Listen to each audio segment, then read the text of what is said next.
किसी के दूर जाने से, ताल्लुक टूट जाने से, किसी के मान जाने से, किसी के रूठ जाने से मुझे अब डर नहीं लगता।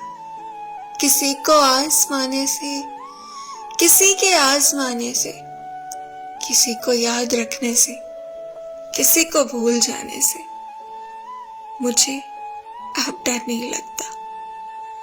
किसी को छोड़ देने से, किसी के छोड़ जाने से, न शम्मा को जलाने से, न शम्मा को बुझाने से मुझे अब डर नहीं लगता।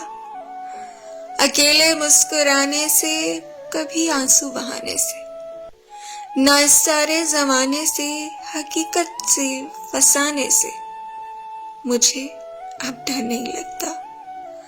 किसी की नारसाई से, किसी की पारसाई से, किसी की बेवफाई से, किसी दुख इंतहाई से मुझे अब डर नहीं लगता।